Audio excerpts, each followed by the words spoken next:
被感染村民围困在木屋里的众人，好不容易等到了黑凤的支援，可是面对吸血为生、身体素质远超常人的村民，黑凤也陷入苦战。还好在他的帮助下，我等到了血条信息刷新，成功用法水咒消灭村民。不等我们松口气，更大的危机来了，被感染的铁面判官出现了。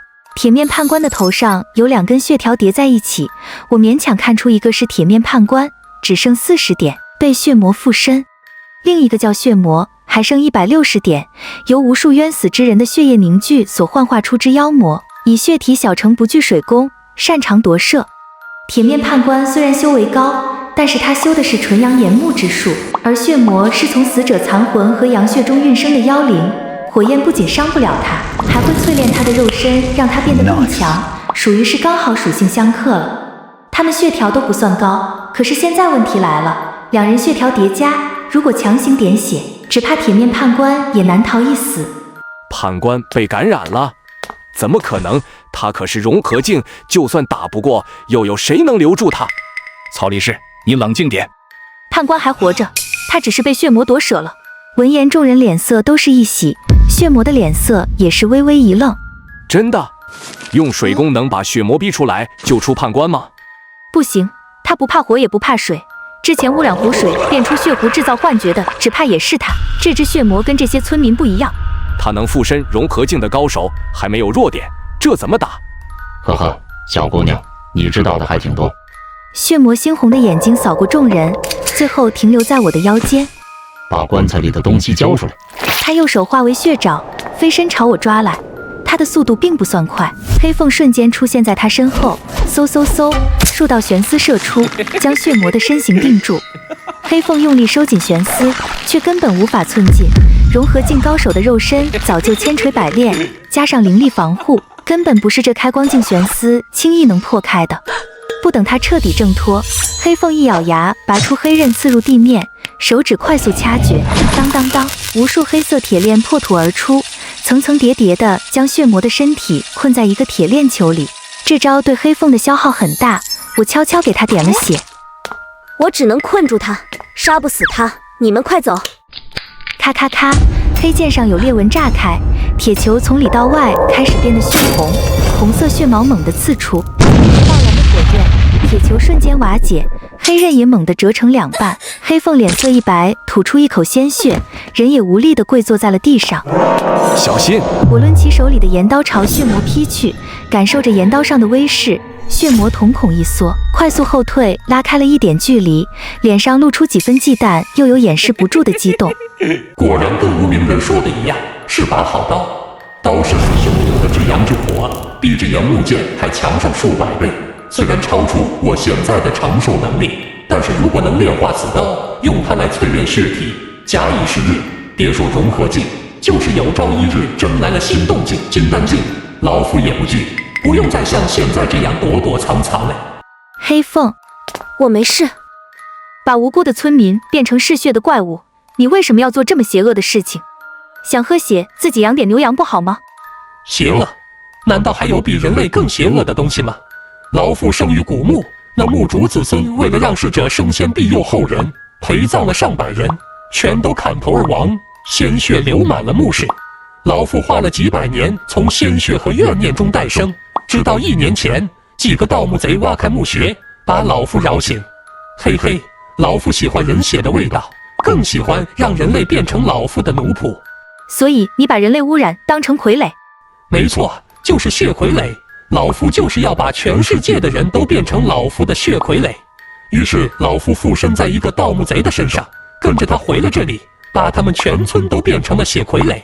他们绑架路人吸血换血，每换一次，肉体就更强大一分。本来老夫就快要成功养出一批连开光境都杀不死的血傀儡，然后让他们走出这里，去全世界帮老夫制造更多血傀儡。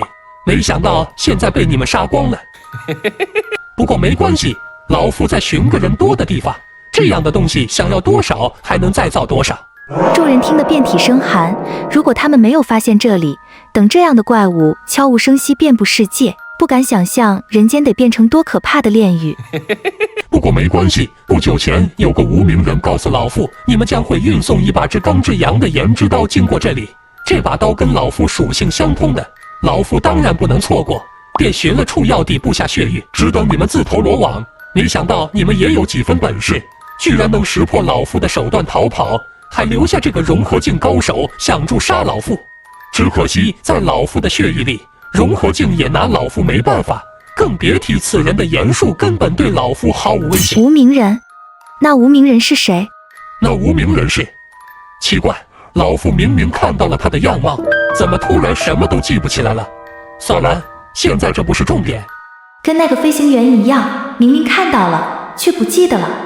真奇怪，是精通某种洗脑邪术的人吗？这人如此大费周折的布局，也是冲着岩刀而来，想假借血魔之手来夺刀吗？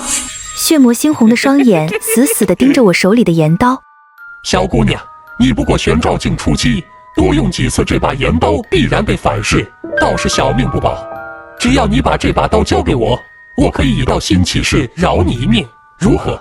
见我低头不语，血魔有些按耐不住，他祭出血色的火焰，准备杀人夺刀。